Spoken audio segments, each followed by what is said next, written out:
오늘 킹스주빌리 교회 가운데 하나님의 임재와 놀라운 은혜가 있어서 감사합니다. 주님, 당신의 영광으로 우리 가운데 좌정해 주시옵소서. 하나님이 얼마나 좋으신 분인지 우리의 삶에 계속 나타내 주시고 일해 주시기를 기도합니다. 주님, 우리가 경험한 하나님을 나눌 수 있는 놀라운 은혜를 주셨는데 우리가 그 하나님이 어떤 분이신지, 그 사랑의 높이와 깊이와 넓이와 길이가 어떠한지를 경험하여 알게 되기를 원합니다. 그래서 그 하나님의 모든 충만하신 것으로 우리가 충만케 되는 은혜가 풀어지게 되기를 구합니다. 그래서 이 하나님의 선하심을 경험하여 알므로 인해서 우리가 항상 구하거나 생각하는 것에 능히 더하여 넘치도록 채우시는 하나님을 경험하는 삶이 되도록, 소망이 넘치는 삶이 되도록 우리를 인도해 주시옵소서. 우리 성도님들을 축복합니다. 예수 그리스도의 이름으로 기도합니다. 아멘. 오늘 예배를 드리는데 너무 신기해가지고 제가 예배를 드리다가 뭐야, 목소리는 있는데 사람이 없어. 진짜 농담이 아니라 한참 찾았어요. 혹시 이혁주 형제님인가? 입술을 보는데 아니야, 강윤주 선생님 목소리는 아니고 내가 원래 아니까 아니고 누구지 하는데 여기 있었어. 우리 두곤 형제님이 여기서 예배 인도를 하고 있을 줄은 진짜 생각도 못했어요. 저는 MR을 틀어놨다고 생각했어요. 진짜 농담이 아니라. 이 곡을 소화해낼 수 없는 사람이 없어서 드디어 음악을 그대로 갖다 붙였구나. 예배팀이 갈 때까지 갔다. 와, 새로운 시도를 많이 하는 교회이긴 한데 진짜 갈 때까지 가고, 이제 싱어 목소리까지 갖다 붙였다. 진짜 이렇게 생각을 했어요. 그리고 아무리 봐도 없다가 이렇게 보니까 있는 거야. 그래서 너무너무 좋았습니다. 네, 우리 두곤 형제님이 좀 있으면 전역을 해요. 그리고 이제 교회 이제 놀라운 예배 인도자로 또 함께 할 거라고 좀 믿고 있고요. 함께해서 너무 좋습니다. 네, 오늘은 바울의 기도에 대해서 좀 나누고 싶고요. 에베소서 3장 14절에서 21절을 중심으로 나와 있는 그 기도문을 가지고 같이 은혜를 나눴으면 좋겠습니다. 말씀을 같이 읽고 시작을 할게요. 자, 읽어보겠습니다. 시작. 이러므로 내가 하늘과 땅에 있는 각 족속에게 이름을 주신 아버지 앞에 무릎을 꿇고 비노니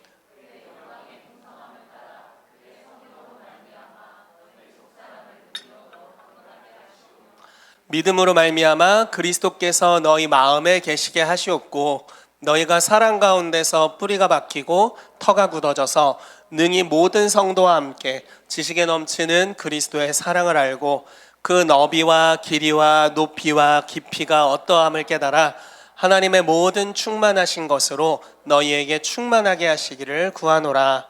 우리 가운데서 역사하시는 능력대로 우리가 구하거나 생각하는 모든 것에 더 넘치도록 능히 하시리에게 교회 안에서와 그리스도 예수 안에서 영광이 대대로 영원 무궁하기를 원하노라. 아멘. 아멘. 이 기도문이 여러분들의 기도가 되기를 바랍니다. 아멘. 너무 좋은 기도여서 오늘 이 기도를 가지고 은혜를 나누겠습니다.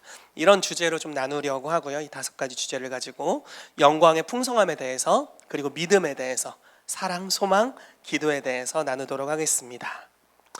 자, 에베소 3장 14절부터 21절까지 말씀은 바울이 에베소서에서 했던 2가지 기도문 중에 하나입니다. 하나의 기도는 우리가 잘 알고 있는 또 기도죠. 그 1장 17절에서 23절까지 말씀에 지혜와 계시의 영을 달라고 간구하는 그 기도문이 있고요. 하나는 이쪽에 이제 속사람을 성령의 능력으로 강건하게 해달라는 이 기도가 또 한편에 있습니다. 이 기도문이 중요한 것은 특별히 이 3장의 기도문이 중요한 것은요, 영원한 속성에 관련된 것이 다 들어가 있어요. 그러니까 믿음, 소망, 사랑, 이 3가지가 항상 있어야 될 것이라고 성경이 말하고 있잖아요. 이 3가지 속성이 다 들어가 있는, 일부러 그랬나는 모르겠는데 즉흥적으로 했는지 일부러 그랬는지 이렇게 짜서 했는지는 모르겠지만 아주 중요한 내용이 있는 기도문이고, 만약에 이 기도문대로 우리가 기도하면서 실제로 하나님을 풍성하게 경험하게 된다면 이게 진짜 우리 교회에 있어서는 너무 중요하고 좋을 거라는 생각이 듭니다. 요즘 이제 어떤 생각이 드냐면, 우리 교회 오시는 분들이 왜 올까 이런 생각을 해요. 왜 오세요? 여러분, 이 교회 왜 오십니까? 근데 이제 여러 가지 이해가 있을 수는 있는데, 그 중에 하나가 아마 이 교회에서 경험되는 하나님이 여러분들이 볼 때 좋은 분으로 인지된다라고 생각해요. 그렇죠? 좋으신 하나님이구나.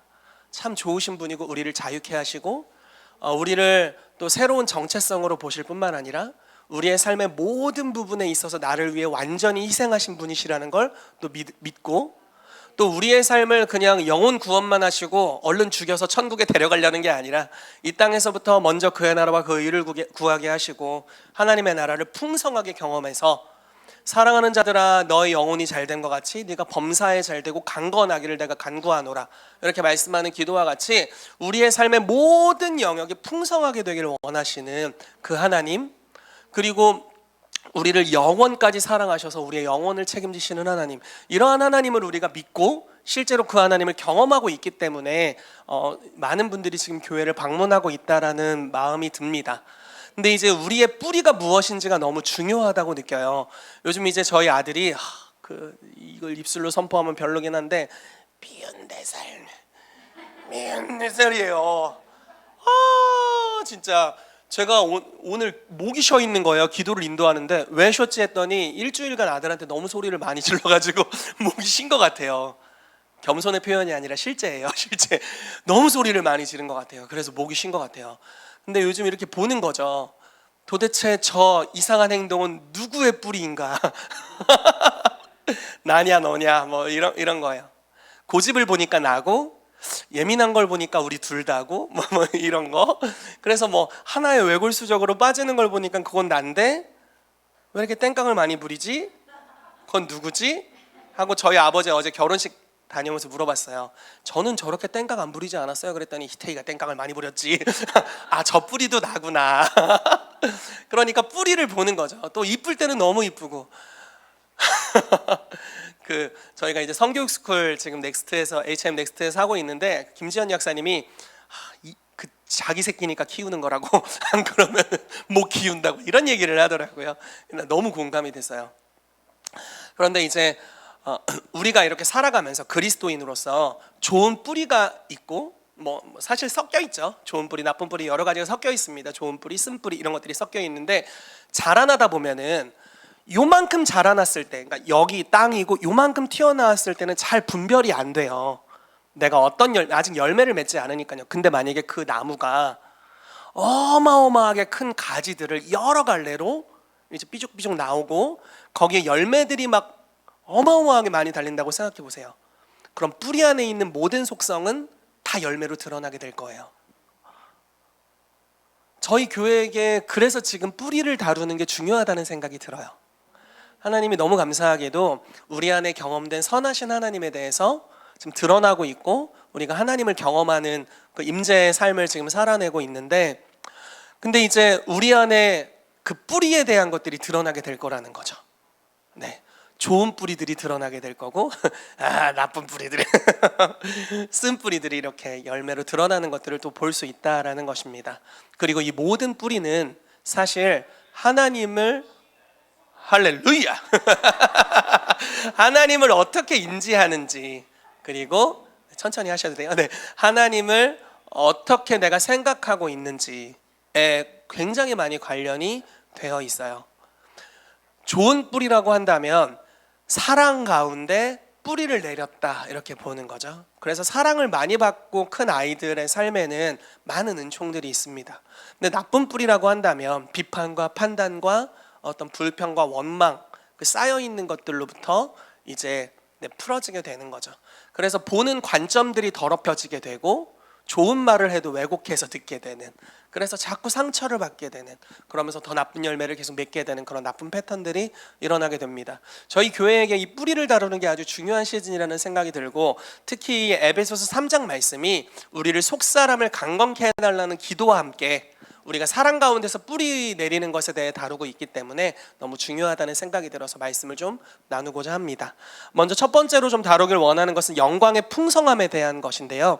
여러분, 하나님께서 우리에게 공급하실 때 여러분들이 구하는 만큼 준다고 믿으세요? 아니면 주님이 주고 싶은 만큼 준다고 믿으세요? 어떤 거 하실래요? 네, 당연히 후자를 해야죠. 하나님의 선하심을 믿는다면. 하나님의 선하심을 믿을 수 없다면 전자를 해야 돼요. 그쵸? 달라는 대로 했다가 진짜 막 조금 주면 어떡해. 그러니까 얼른 필요한 걸 정확하게 내놓으라고 말씀드려야 되는데, 하나님의 선하심을 믿는다면 주님이 원하시는 만큼 주세요 이렇게 하겠죠. 그렇죠? 제가 저희 아버지의 선하심을 믿는다면 유산상속에 관해서 아버지 몇 억을 이렇게 얘기 안 하죠. 원하시는 만큼 주세요. 믿지 못한다면 주세요 이렇게 요구하겠지만, 믿는다면 원하시는 만큼 주세요. 다 만족합니다. 이렇게 얘기할 거예요.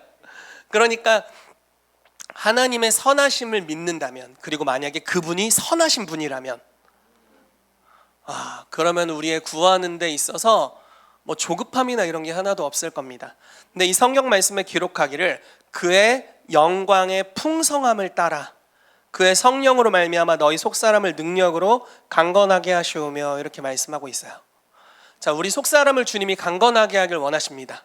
저도 요즘 그게 필요한 걸 많이 느껴요. 내성이 딸린다. 아들을 향한 분노가 치솟아 오른다.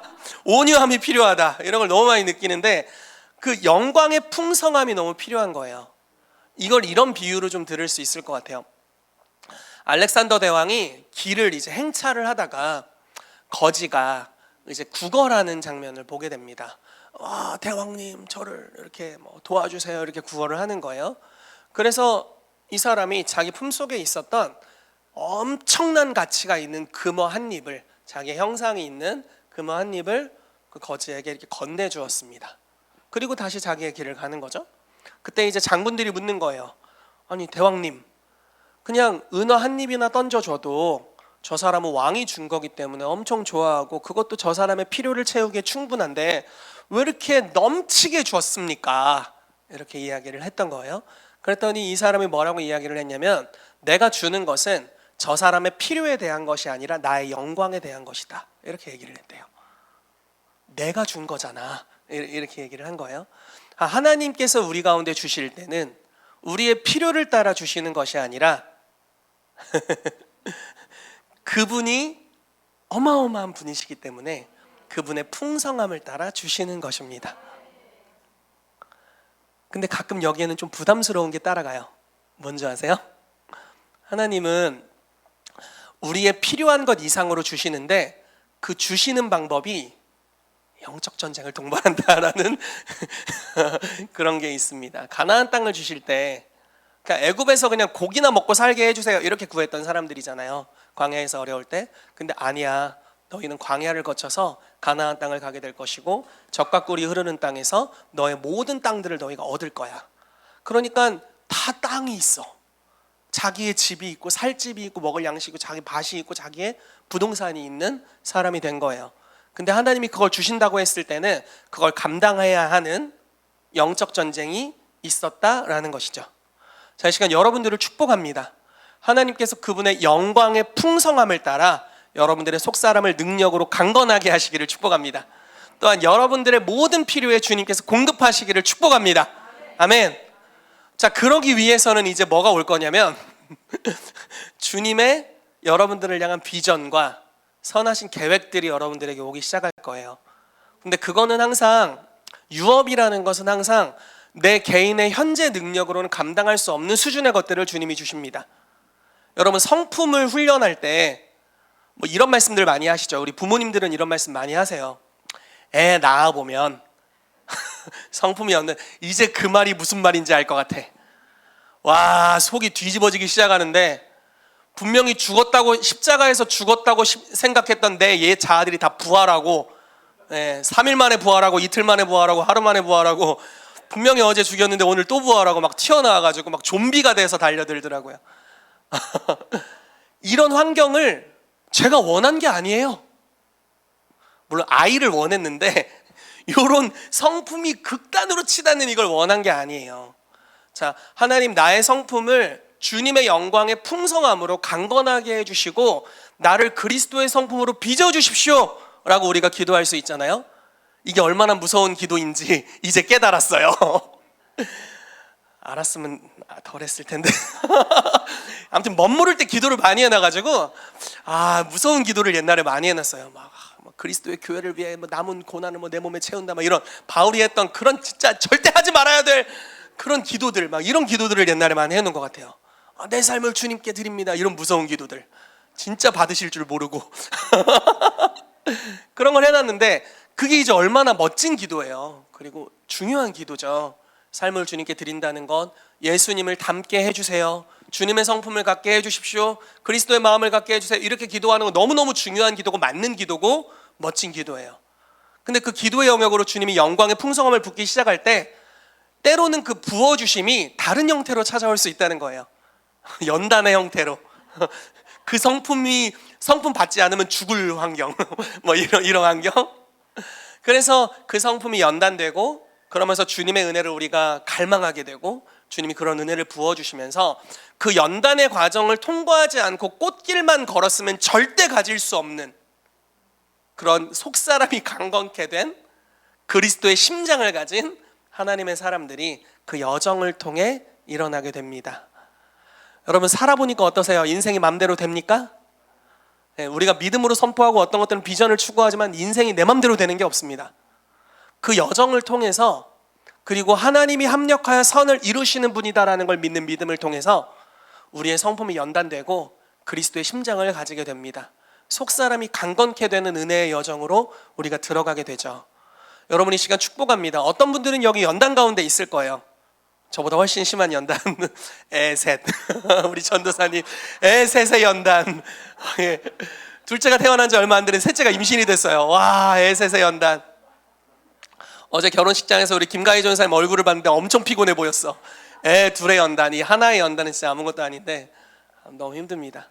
아무튼 그런 여러 연단들, 제가 근래 애 8이신 부산의 우리 HM 사역자를 만났어요. 짱이죠. 힘들다고 얘기할 수가 없어, 그분 앞에서. 우크라이나를 같이 갔다 왔는데 그 부부가 왔거든요. 애들을 놓고 온 거예요. 엄청 신혼이시더라고. 애 8을 놓고 왔어. 아무튼 그런 연단들이 있는데 하나님께서 여러분들의 삶을 그 영광의 풍성함으로 공급해 주실 거예요. 여러분들이 어떤 환경에 있든지 여러분들의 속사람이 강건케 되기를 축복합니다. 하나님이 영광의 풍성함, 그분의 능력으로, 그분의 신의 성품으로 여러분들을 공급해 주실 줄로 믿습니다.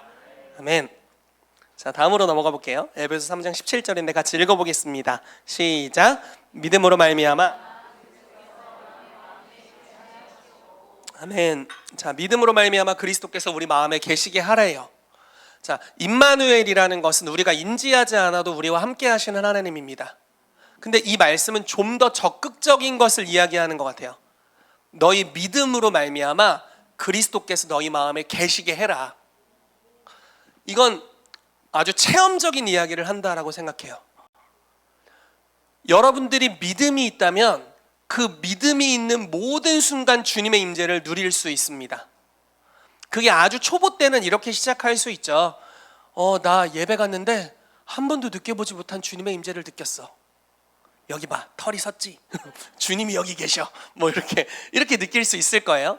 근데 이제 이것을 이 가끔 경험했던 주님의 함께하심, 주님의 임재라는 것을 우리가 믿음을 가질 수 있다면 주님과 어디서든지 동행할 수 있고 그 임재는 실제적일 수 있구나 라고 믿을 수 있는 거죠. 그럼 어디를 가든지 성령님을 초대할 수 있고 그분의 덮으심, 함께하심, 놀라운 능력으로 우리가 많은 은혜를 누릴 수가 있습니다. 여러분들이 그 영역으로 들어가게 되기를 축복합니다. 제가 태어나서 처음으로 중국 선교를 갔을 때 이걸 느꼈어요. 내가 여태까지 한 20년간 신앙생활을 해왔는데 혹시 세뇌가 된 것일 수도 있다. 여기는 공산주의 국가고 하나님을 믿지 않는 나라니까 여기서 하나님의 임재 연습을 해봐야겠구나. 안 오시면 난 속았다. 이렇게 생각을 했어요. 그리고 혼자 있을 때 주님 와주세요 이렇게 했더니 오셨어요. 안 속았구나. 여기 계셨구나. 이런 것들을 좀 느낄 수가 있었습니다. 처음 하나님의 임재를 우리가 인지했을 때, 여러분들도 그런 거 해보셨나요? 막 손이 찌릿찌릿하고 이런 것들. 그럼 어떻게 하죠? 이러고 다니잖아요. 길거리를 이러고 다녀. 내가 조금이라도 그 무감각해지지 않도록 이 지금 느껴지는 하나님의 임재가 항상 내 삶에 머물도록 하려고 막 이러고 다니고 막 계속 막 엄청 실력한 척하면서 주님 뭐 거의 수도사 수준 이렇게 다니죠. 그리고 막 바람이 불기 시작하는데 막 콧바람인지 아닌지 막 숨도 안 쉬어보고 뭐 이런 거 안 해보셨나요? 다 그런 경험이 있으시잖아요. 그래서 막 숨 안 쉬고 이렇게 임재를 구했는데 막 바람 불고 막 선풍기 다 끄고 막 에어컨도 다 꺼버리고 막 성령 임재를 구하고, 그리고 이불 속에 손 넣고 바람 부나 보고 하나님의 임재를 연습하는 거죠. 이런 감각적인 것뿐만 아니라 내면에 함께 계신다는 확신들, 이런 것들이 항상 있습니다.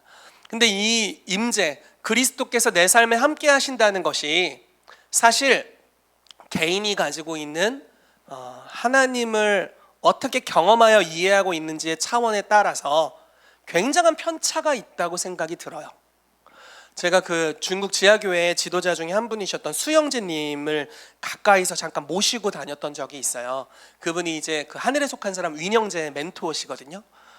가까이 할 수 있는 큰 은혜가 있었습니다. 그래서 이렇게 다니는데 언어가 전혀 안 통하잖아요. 중국 분이시고. 근데 어느 장소를 모시고 가서 딱 도착하자마자 뭘 하시냐면 기도를 하세요. 뭐 동의도 필요 없어, 그냥 갑자기 기도하세요. 그리고 또 어디로 가면 또 거기서 기도하시고, 누구를 만나면 기도하시고, 누구를 만나면 기도하시고. 근데 거기 항상 주님의 임재가 있어요. 그런 거를 보는 거죠. 이분이 그 고난 중에 경험했던 하나님이 어떤 하나님이신지 기도를 할 때마다 풀어지는 거예요. 집회 장소마다 풀어지고, 기도할 때마다, 짧은 미팅을 가질 때마다 그 임재가 계속해서 풀어지는 거죠. 고난 중에, 어려운 중에, 그 감옥에서 함께 하셨던, 그리고 지하교회 안에서 함께 하셨던 수많은 사람들에게 복음을 증거하고 부흥의 역사 가운데 함께 하셨던 그 하나님의 임재가 기도를 통해 계속해서 표현되고 풀어지더라고요. 놀라운 은혜의 시간이었습니다. 아마 여러분들이 기도할 때 풀어지는 다양한 은혜들이 있을 거예요. 여러분, 엘리사가 기도했을 때는 한 국가의 전투력을 막을 만한 하나님의 임재가 풀어졌어요. 놀랍죠. 여러분, 이 영역이 엘리사 수준 이상으로 확장되기를 축복합니다. 믿음으로 말미암아 그리스도께서 너희 마음에 계시게 하시옵고. 아멘. 여러분, 이 말씀에 있는 계시가, 어떤 사람은 주님의 임재를 구할 때 치유가 일어나요. 어떤 사람은 단지 마음의 위안을 받아요. 어떤 사람은 손끝에서 이렇게 찌릿찌릿하다 말아요. 어떤 사람은 자기의 인생을 완전히 인도하신 하나님의 그 놀라운 섭리와 사랑, 그 경륜, 그런 것들이 단 한 번의 임재를 구하는 기도를 통해 풀어지게 돼요. 너무 많은 편차가 있어요. 근데 하나님이 광대하신 분입니다. 여러분들이 하나님의 사랑의 높이와 깊이와 넓이와 길이를 깨달아 아는 만큼 그 임재가 더 많이 풀어지게 될 거예요. 그 사랑의 깊은 가운데로 들어가시기를 예수 이름으로 축복합니다. 아멘. 그래서 믿음으로 말미암아 그리스도께서 우리 마음에 계실 수 있습니다. 자, 세 번째, 제가 좀 제일 중요하게 생각하면서 메시지를 준비했는데요. 에베소서 3장 17절 하반절부터 19절까지 말씀입니다. 같이 읽어보겠습니다. 시작. 너희가 사랑 가운데서 뿌리가 박히고 터가 굳어져서 능히 그 너비와 길이와 높이와 깊이가 어떠함을 깨달아 하나님의 모든 충만하신 것으로 너희에게 충만하게 하시기를 구하노라. 아멘. 자, 사랑 가운데서 뿌리가 박히고 터가 굳어지다라고 이야기를 합니다. 사랑 가운데 뿌리를 박게 되기를 축복해요. 자, 여러분들이 하나님의 공의에 뿌리 내리지 않게 되기를 축복합니다. 그분의 율법에 뿌리 내리지 않게 되기를 바라요. 그분의 긍휼하심에 뿌리 내리기를 축복합니다. 그분의 선하심, 그분의 사랑, 그분의 용납, 그분의 자비, 그분의 은총에 뿌리 내리시게 되시기를 축복합니다. 그래서 사랑 가운데서 뿌리가 박히래요. 주님의 그 풍성하신 사랑의 토양이 있습니다. 거기 푹 뿌리를 박으래요. 저는 그러려고요. 그게 아니었으면 벌써 지옥 갔을 것 같은데 그 사랑 안에 뿌리를 박게 되기를 축복합니다. 그리고 말씀하는 게 능히 모든 성도와 함께 지식에 넘치는 그리스도의 사랑을 알고, 자, 그 사랑을 아는데 이렇게 사분면을 이야기를 해요. 사랑을 할 때 어떻게 알아야 되냐? 순서는 좀 다르게 가볼게요. 그 사랑이 얼마나 깊은지, 그 사랑이 얼마나 높은지, 그 사랑이 얼마나 넓은지, 그리고 그 사랑이 얼마나 멀리까지 있는지에 대해서 이야기를 하고 있고요. 이걸 너희가 깨닫는 만큼 그분의 충만하심으로 충만해질 수 있다라고 말씀하고 있습니다. 아멘. 이걸 경험하게 되시기를 축복합니다. 아멘. 자, 뿌리에 대한 이야기를 잠시 하도록 하겠습니다. 여러분, 뿌리가 형성된다는 것은 관점이 형성된다라는 것입니다. 사랑을 계속 받은 아이들은 사람들이 자기를 사랑한다고 생각하더라고요. 우리 아이가 1년 뒤엔 어떻게 달라질지 모르겠어요. 제가 요즘 소리를 많이 질러가지고. 그런데 여태까지는 사랑을 많이 받고 컸습니다. 그래서 엘리베이터에 타잖아요. 아파트 엘리베이터를 타면은 진짜 민망할 정도로 사람을 이렇게 쳐다봐요. 무슨 짓을 하는지 너무 민망해. 정면으로 눈을 빤히 쳐다봐요. 약간 협박 같아. 나를 사랑하거라. 약간 이런 협박을 하고 있어요. 얘가 이렇게 쳐다봐요. 그러니까 이제 아기가 계속 쳐다보니까 어른들이 뭐 이뻐해 주시잖아요. 그래서 사랑을 얻어내고 있어요. 사랑을 쟁취해내고 있는 모습을 보고 있습니다.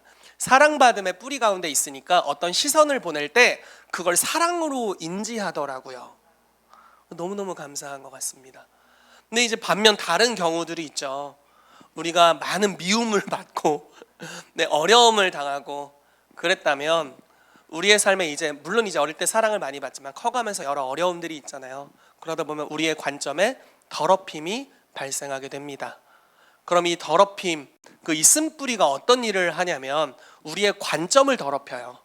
그래서 하나님을 선하신 분으로 인지하지 못하게 합니다. 하나님은 전능하시고 그 힘으로 내 걸 빼앗는 분, 이렇게 인지한다든지, 그냥 공의롭기만 하시고 긍휼이 전혀 없어서 죄 짓는 자를 그냥 단칼에 잘라가지고 나 팔다리 다 자르는 분, 이렇게 생각할 수도 있고요. 그러니까 굉장히 하나님에 대한 관점에 오해를 불러일으키게 되죠.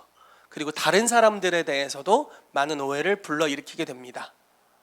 여러분들이 저를 이렇게 쳐다보실 때 나를 꽃미남으로 보고 있구나 이렇게 받아들이는지, 아니면 아니라는 걸 다 깨닫고 계시는구나 이렇게 받아들이는지 모르겠어요. 우선 우리 이학기 전사님 눈에는 제가 꽃미남으로 보이는 것 같아요.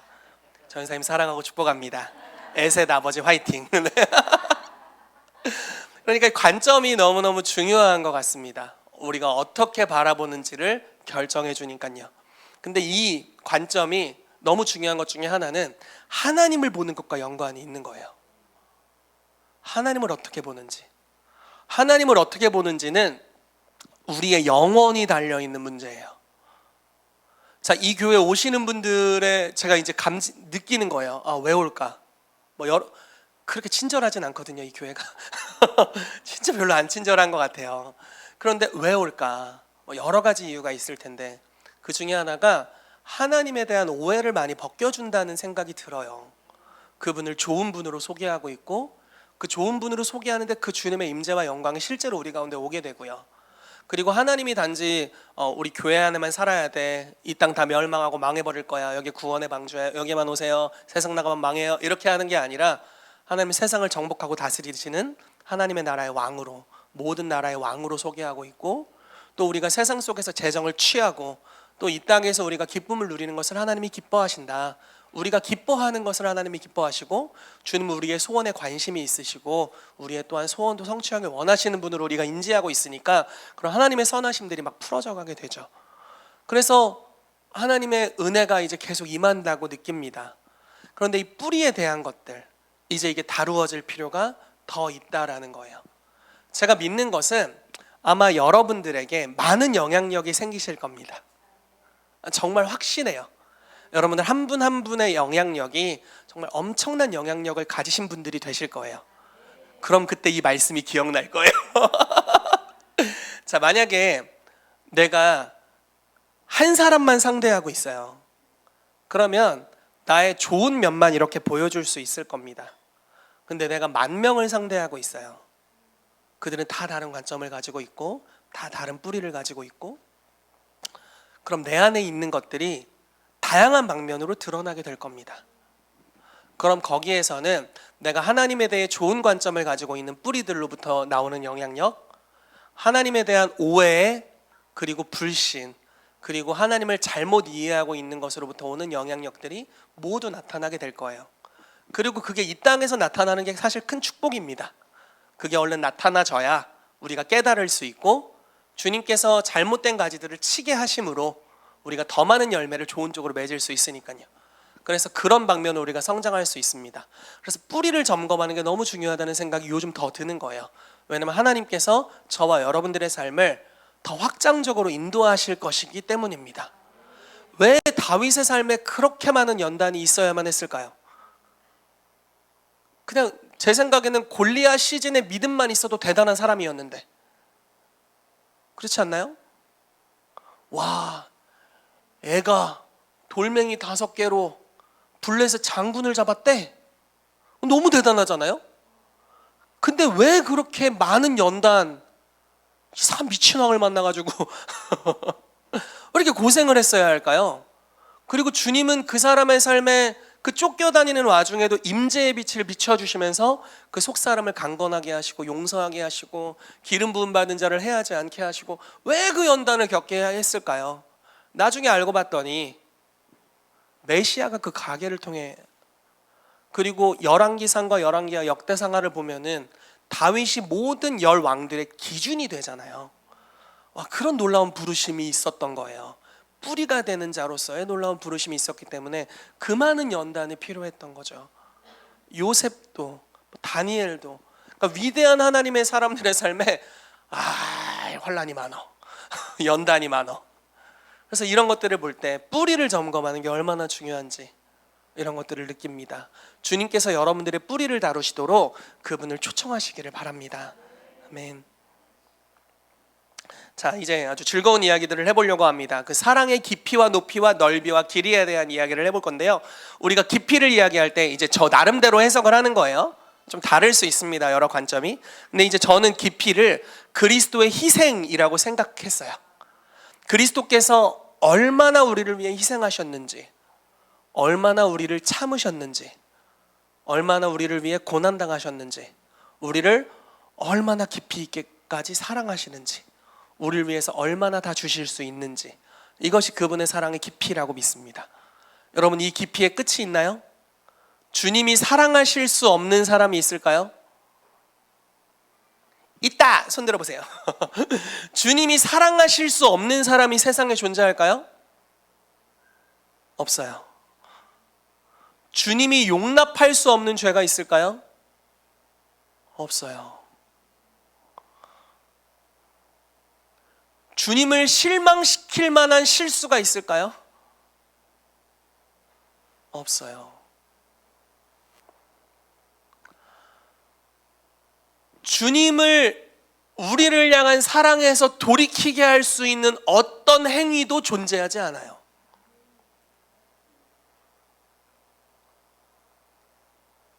왜냐하면 주님께서 우리를 사랑하시기로 결정하셨기 때문입니다. 울 수 없다. 네.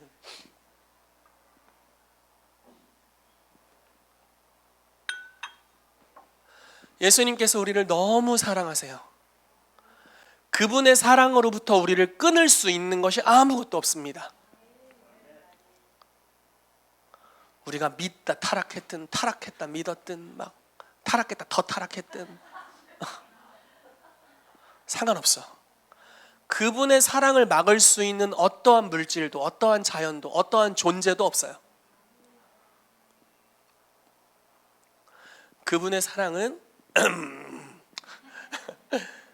모든 것 위에 뛰어납니다.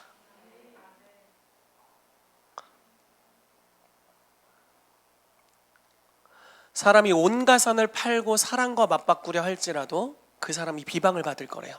사랑이 가장 가치 있기 때문에.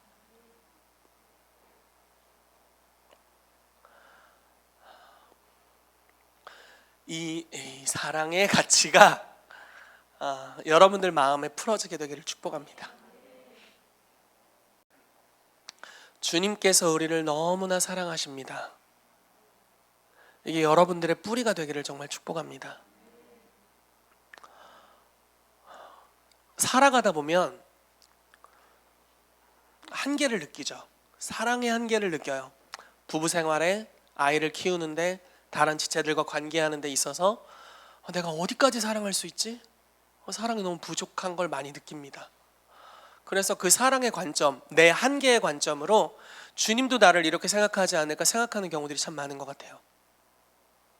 근데 하나님의 사랑은 끝이 없습니다. 깊이가 끝이 없어요. 모든 사람을 완전하게 사랑하세요. 주님 나를 더 사랑해 주세요라고 말할 필요가 없어요. 모욕이야. 주님에 대한 모욕. 왜냐면 지금 최선을 다해서 완전한 사랑을 주셨고 주고 계시고 앞으로 계속 주실 것이기 때문에. 로마서 8장 말씀에 너무너무 잘 나와 있죠. 그 사랑에서 우리를 끊을 자가 아무도 없습니다. 아멘. 그 사랑은 놀라운 깊이를 가진 완전한 사랑이세요. 우리가 죄인 되었을 때부터 우리를 사랑하셨어요. 여러분, 그 사랑의 임재가 우리의 삶에 깊이 있게 풀어지게 되기를 축복합니다. 아멘. 얼른 넘어가야지. 네. 두 번째는 그 사랑의 높이입니다. 이것을 우리가 그리스도의 승천으로 다룰 수 있을 것 같아요. 주님께서 우리를 사랑하실 때 우리를 진짜 말도 안 되는 연약함 가운데서 우리를 건지시는 분이시죠. 그래서 그냥 정상인의 상태로 돌려놓는 것이 아니라 주님은 우리를 가장 높은 곳으로 인도하십니다. 빌립보서 말씀에 그분이 하나님과 동등됨을 취할 것으로 여기지 않으시고 오히려 종의 형체를 가지셨잖아요. 근데 하나님이 그를 지극히 높여 모든 이름 위에 뛰어난 이름을 주셨고 하나님 보좌 우편에 앉혀서 다스리게 하셨죠. 이게 이제 에베소서 1장에도 동일하게 나와 있고 성경의 여러 구절에 동일하게 나와 있는 말씀입니다. 예수 그리스도를 우리를 용납하시는 대제사장이 되시게 하기 위해 거의 지옥까지, 지옥의 영들에게 전파하셨다 이렇게 표현되고 있어요. 그래서 지옥의 수준까지 참혹함을 경험하게 하셨어요. 이게 깊은 사랑을 이야기하는 거죠. 그래서 그분 안에서 용납되지 못할 죄인이 하나도 없어요.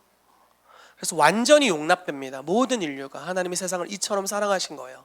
근데 이들을 이 상태로 너 그냥 저참한 상태인데 내가 이해하고 용납해 이렇게 두시는 게 아니라 건져내세요. 그 상태에서, 그 참혹함의 수준에서 너무 사랑하기 때문에 그대로 있는 건 용납이 아니에요. 제 말 이해되세요? 자, 어떤 죄인이 있어요. 어떤 사람은 죄를 자유라고 여기기도 합니다. 근데 죄는 질병이에요. 죄는 병 걸린 거예요. 그래서 이 사람의 모습 그대로 사랑해.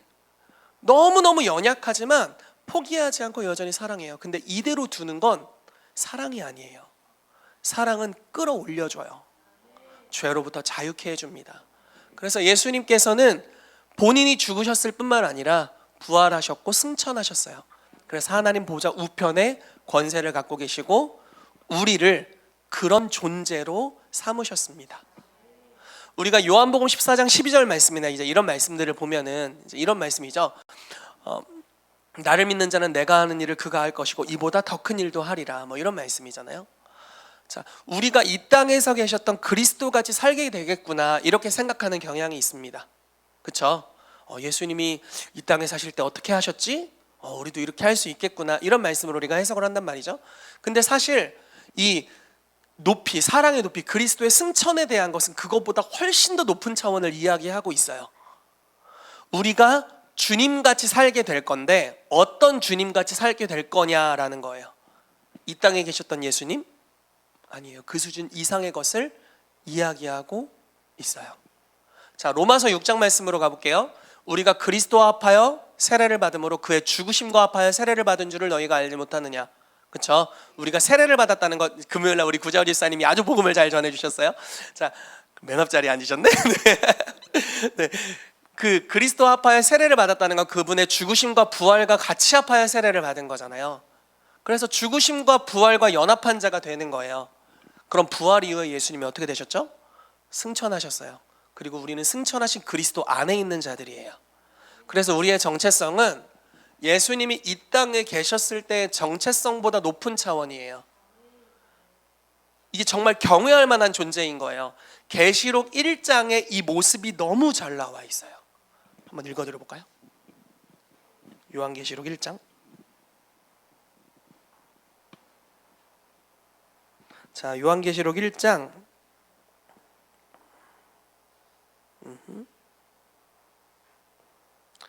12절부터 제가 쭉 읽어드려 볼게요. 우리 다 성경책 안 갖고 다니는 거 잘 알고 있으니까 제가 읽어드리겠습니다.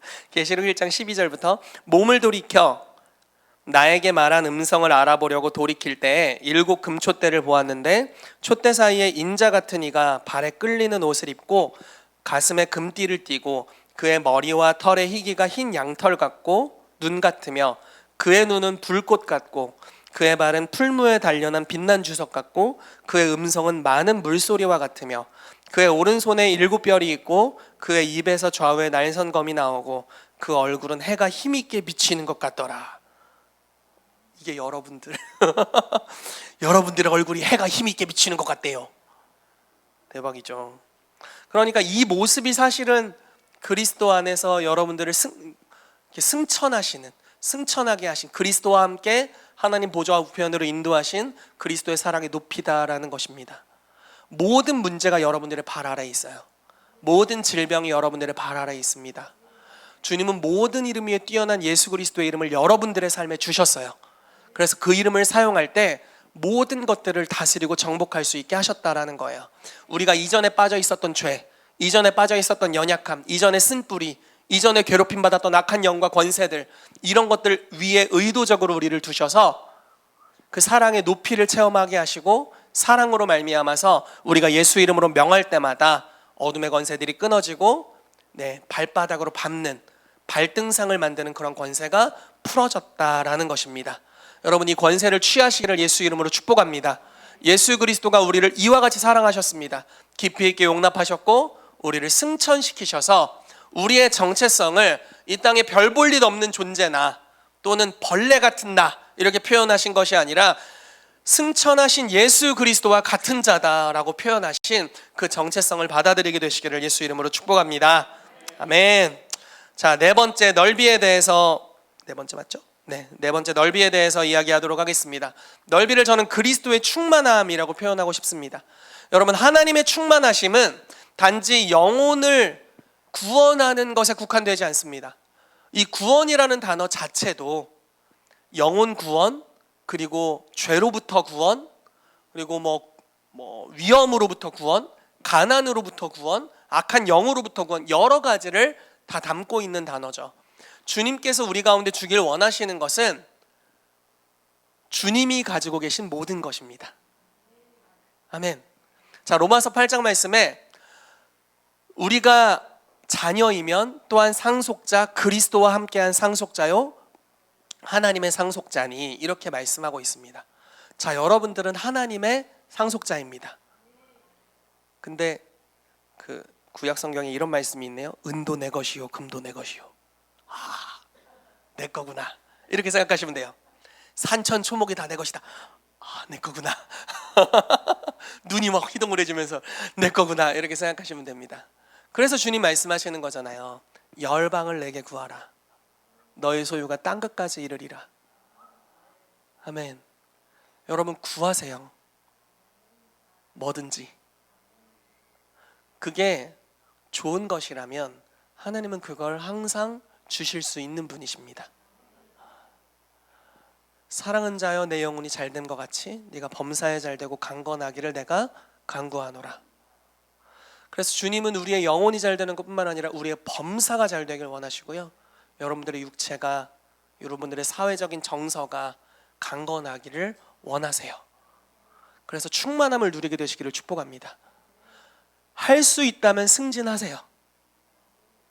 성경은 명확하게 할 수 있거든 종으로부터 벗어나라, 자유자가 되라라고 말씀하고 있습니다. 할 수 있다면 더 많은 재정을 취하십시오. 여러분들의 마음이 감당할 수 있다면요. 마음이 감당할 수 있는 만큼 가세요. 괜히 돈 때문에 그 수준 없게 교만해지고 그러면 안 됩니다. 그런 걸로 우리가 그럴 수는 없어요. 그러니까 마음이 성숙한 만큼, 마음이 담아낼 수 있는 만큼 여러분들이 부유해지셨으면 좋겠어요. 마음이 담아낼 수 있는 만큼 여러분들이 많은 권세를 취하게 되시기를 바라요. 여러분들이 강건해지시기를 바랍니다. 그게 그리스도께서 가지고 계신 충만함입니다. 주님은 성품이 어마어마하시죠. 그러니까 그분은 모든 것을 가지고 계세요. 그래도 여전히 겸손하실 수 있고, 그래도 여전히 공의로우실 수 있고, 여전히 선을 행하실 수 있어요. 그리스도의 성품이 여러분들에게 풀어지게 되기를 바랍니다. 많은 연단을 거친 후에 하나님이 요셉에게 높은 지위를 주셨죠. 그리고 그 지위를 잘 사용할 수 있게 되었습니다. 많은 연단을 거친 후에 다윗이 왕이 되었습니다. 그래서 그 왕됨을 가지고 남용하지 않고 하나님의 나라를 더 확장할 수 있게 되었습니다. 주님께서 여러분들의 삶에 그와 같은 일들을 행하시기를 바랍니다. 더 많은 재정을 취하시고 더 많은 사회적인 관계들이 있게 되기를 바라고요. 더 놀라운 승진이 있게 되기를 바랍니다. 이런 얘기를 들은 적이 있는데 어떤 분은 더 벌으면 안 되는 줄 알았어요, 이렇게 얘기하시더라고요. 크리스찬 중에. 예, 됩니다. 제발 더 벌어서 더 버세요. 여러분들의 가정이 더 행복하셔도 돼요. 여러분들의 관계가 더 좋아지셔도 돼요. 부부관계가 지금보다 훨씬 좋아져도 됩니다. 예전에 저는 이렇게 생각했거든요. 우리 부부관계가 너무 좋으면 주님이 질투할 거야. 주님을 너무 수준 높게 봤어. 우상을 만들지는 마세요. 그렇지만 모든 것을 다해서 아내나 남편을 사랑하는 걸 주님이 너무 기뻐하세요. 자녀를 사랑하는 것을 기뻐하십니다.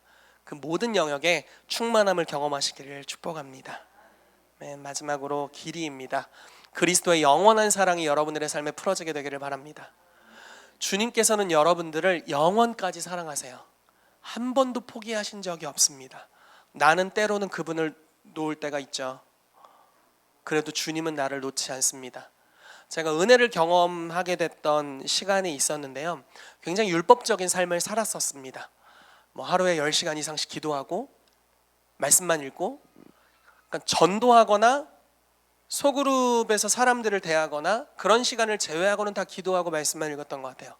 밖에 안 나갔어. 햇빛을 너무 안 봐서 얼굴이 희어멀건해졌어. 집에도 잘 안 들어갔어요. 그래서 저희 아버지가 제가 가끔 집에 오면 집이 여관이냐 이렇게 말씀하시는 적이 많았습니다. 그리고 아버지의 신용카드와 어머니의 신용카드를 가지고 마음껏 지르면서 가끔 신용카드 달라고 하면 차에다 놓고 내리고 이래가지고 안 주고 꿋꿋이 버티면서 제가 그런 삶을 살았습니다. 그렇게 기도하고 살다가 제가 예전에 섬기던 교회가 너무 어려워진 거예요. 그래서 이걸 이제 좀 절망했어요. 아무리 기도해도 되지 않는구나. 놔야겠다. 아무것도 못하겠다. 내가 주님을 위해서 뭘 하나? 해서 사역을 내려놓게 됐어요. 그리고 주님한테 이렇게 얘기했습니다. 주님, 내가 주님을 떠나기에는 받은 것이 많아서 갈 수는 없고, 근데 내가 사역을 하기에는 너무 지쳐서 번아웃이 된 것 같으니까 잠깐 세상 구경 좀 하다 오겠습니다. 타락하겠다는 게 아니고 일 좀 하다 오겠습니다. 여태까지 태어나 사역만 했으니까 일 좀 하다 오겠습니다. 그래서 회사에 취업을 했어요. 그리고 이제 이전까지 경험하지 못한 세계에서 일을 하는 시간을 가졌습니다. 그리고 그냥 예전에 하던 대로, 사역을 하던 대로 수요 예배도 참여하고 금요 예배도 참여하고 주일 예배도 참여하고 약간 불멍 때리듯이 이렇게 있다 집에 왔어요. 일부러 기도를 아무것도 안 했어요. 아무것도 안 했어요. 영적인 활동이라는 것을 조금도 안 했습니다. 근데 나는 주님을 놨는데 주님이 오시는 거예요. 이해가 안 되는 거예요. 받은 상처와 아픔이 있어가지고 우리 강유현 전사님한테 희윤아 500원만 줘봐 해가지고 뺏어가지고 오락실에 가서 막 오락을 하고 있는데 막 기름 부으심이 오는 거야. 뭐지? 내가 한 것이라고는 약탈과 게임밖에 없는데 왜 은혜가 나는 주님을 놨는데 왜 오신 거지? 그래서 막 하다 말고 막 예언하고 막 그랬어요. 그리고 깨달았어요. 주님이 나를 정말 사랑하시는구나. 이게 은혜구나. 일을 하지 아니할지라도 그 삭슬 받는 것, 합당하지 않은 자에게 찾아오는 하나님의 호의, 이게 놀라운 은혜구나.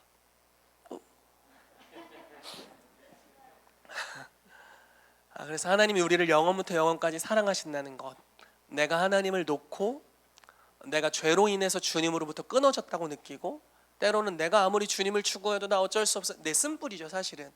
나의 잘못된 관점이었어요.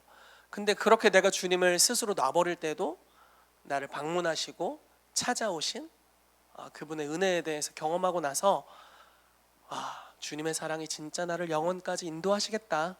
아직 그렇게까지는 살아보진 않았지만 여태까지 역사하신 것을 미루어 보아 내 영원의 삶을 그분이 책임지시겠구나, 이런 믿음을 가질 수가 있었습니다. 여러분, 하나님의 사랑이 여러분들을 영원까지 인도하실 것입니다. 그리고 더 잘 이끌어 주실 거예요.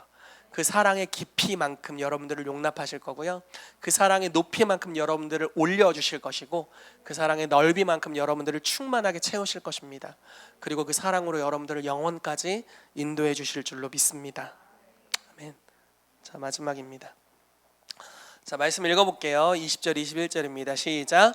우리 가운데서 역사하시는 능력대로 우리가 구하거나 생각하는 모든 것에 더 넘치도록 능히 하시리에게 교회 안에서와 그리스도 예수 안에서 영광이 대대로 영원무궁하기를 원하노라. 아멘. 자, 소망에 관한 이야기입니다. 이렇게 충만한 하나님의 사랑을 알고 기도하는데 어떻게 소망이 없을 수가 있겠어요? 그렇죠? 우리가 구할 때 더 좋은 것을 주시겠구나, 우리가 무언가를 생각할 때 그거보다 더 넘치도록 행하시겠구나 라는 것을 우리가 경험하게 되는 줄로 믿습니다. 여러분, 소망이 영원의 속성이에요. 영원히 있어요. 되게 놀랍지 않나요? 소망이라는 단어의 뜻을 한번 생각해 보세요. 지금보다 더 나아질 것에 대한 기대감이잖아요. 근데 이게 영원히 있대.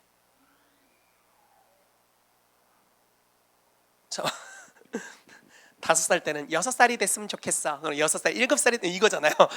그래서 근데 이제 그 나이가 되면 막상 그렇게 좋진 않잖아 또. 그런데 이제 만족하면 그 이전의 것들은 별거 아닌 것처럼 여기고, 아, 이게 여기가 끝인가? 이렇게 생각하는 경우들이 있잖아요. 근데 하나님 안에서는 계속 새로운 것들, 더 좋은 것을 기대할 수 있다라는 이야기예요. 왜냐하면 이 소망이 영원의 속성을 가지고 있거든요. 그리고 하나님의 속성을 가지고 있어요. 여러분, 어떤 사람들은요, 깊이 알면 위험해, 실망하거든. 저를 너무 깊이 하려고 하지 마세요. 위험할 수 있어요. 근데 하나님은 깊이 알아도 되는 유일한 분이세요. 그분은 파도 기대가 있어. 소망이 넘쳐요. 그리고 그분은 계속 더 주실 수 있는 분이세요. 너무 좋으신 분이시거든요. 그 소망의 하나님이 여러분들의 하나님이 되시기를 바랍니다. 그래서 여러분들의 구하거나 생각하는 것에 더하여 넘치도록 채우시는 그 하나님을 경험하게 되기를 바랍니다. 다윗은 주님 앞에 주님, 내가 성전을 짓게 해주십시오 이렇게 기도했어요. 근데 주님 뭐라고 하셨죠? 그래, 네 아들이 지을 거야. 근데 나는 그거보다 너를 더 축복해주고 싶어. 너의 자손이 왕위가 끊어지지 않을 거고, 내가 사울은 버렸지만 너의 자손들은 버리지 않을 거, 이렇게 말씀하시잖아요. 그냥 나는 요걸 구했는데 주님은 훨씬 많은 걸 말씀하세요. 여러분, 다함이 없는 이 축복을 그리스도 안에서 받게 되시기를 바랍니다. 아멘. 자, 우리 마지막으로 기도합시다. 이 말씀을 가지고 우리 같이 기도하고 마무리하도록 하겠습니다.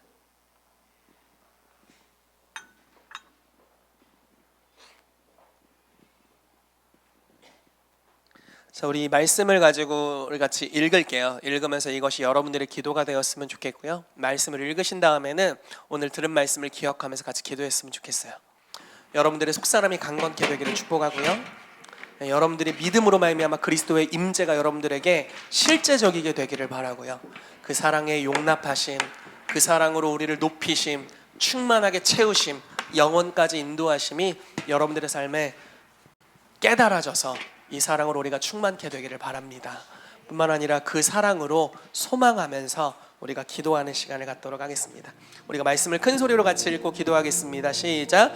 이러므로 내가 하늘과 땅에 있는 각 족속에게 이름을 주신 아버지 앞에 무릎을 꿇고 비노니, 그의 영광의 풍성함을 따라 그의 성령으로 말미암아 너희 속사람을 능력으로 강건하게 하시오며, 믿음으로 말미암아 그리스도께서 너희 마음에 계시게 하시옵고, 너희가 사랑 가운데서 뿌리가 박히고 터가 굳어져서 능히 모든 성도와 함께 지식에 넘치는 그리스도의 사랑을 알고 그 너비와 길이와 높이와 깊이가 어떠함을 깨달아 하나님의 모든 충만하신 것으로 너희에게 충만하게 하시기를 구하노라. 우리 가운데서 역사하시는 능력대로 우리가 구하거나 생각하는 모든 것에 더 넘치도록 능히 하시리에게 교회 안에서와 그리스도 예수 안에서 영광이 대대로 영원 무궁하기를 원하노라. 아멘. 같이 기도하겠습니다.